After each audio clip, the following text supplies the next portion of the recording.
நம்ம சினிமா எடுக்கிறது தவறு இல்லை. சினிமா வந்து ஒரு நல்ல தொழில். அந்த தொழில எப்படி நம்ம வந்து செய்ய போறோம் அப்படிங்கிறது தான்.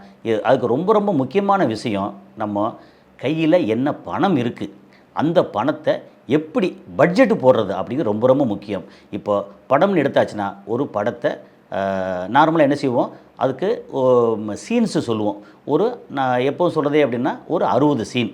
ஒரு சீன் 2 நிமிஷம் ஆவரேஜா எடுத்தாச்சுன்னா, 120 நிமிஷம். அப்ப 2 மணி நேரம். இது வந்து ஆவரேஜா ஒரு தம்ப் ரூல் மாரி சொல்றது. சில சீன் 2 1/2 நிமிஷம் வரும், சில சீன் 1 1/2 நிமிஷம் வரும், 1 நிமிஷம் வரும்.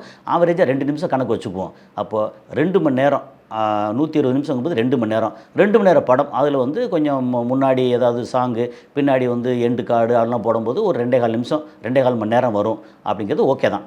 ஸோ, இப்போ நம்ம எந்த படமா இருந்தாலும், நீங்க ரூ. 500 கோடி பட்ஜெட் படம் எடுத்தாலும், அதிகபட்சம் போனா 2 1/4 மணி நேரம். வெகு சில படங்கள் மட்டும் 3 மணி நேரம் வரும். மத்தபடி 2 1/2 மணி நேரங்கிறது பெரிய பட்ஜெட்ல ஆவரேஜா ஒரு பெரிய ஒரு கமர்ஷியல் அல்லது இந்த மாரி ஒரு ஒரு பரபரப்பான ஆக்ஷன் ஓரியன்டட் படம். அதில வந்து எமோஷன்ஸ் இதெல்லாம் வரும்போது 2 1/2 மணி நேரம் படம் சாதாரணமா வரும். இல்லன்னா இப்போதெல்லாம் என்ன பண்றாங்கன்னா, 2 மணி நேர படம் தான். சில நேரங்கள்ல வந்து 1 மணி நேரம் 50 நிமிஷம், 1 1/4 மணி நேரம் அந்த அளவுக்கு படம் சுருங்கிருது. போறாங்க, படத்த பார்க்குறாங்க, என்ஜாய் பண்றாங்க, வந்துடுறாங்க போதும் அப்படின்னு. போட்டு இழுன்னு இழுத்துக்கிட்டு 2 1/2 மணி நேரம் போட்டு பாடாப்படுத்த வேண்டாம் அப்படின்னு 2 மணி நேரங்கிறது ஆவரேஜா படங்கள்.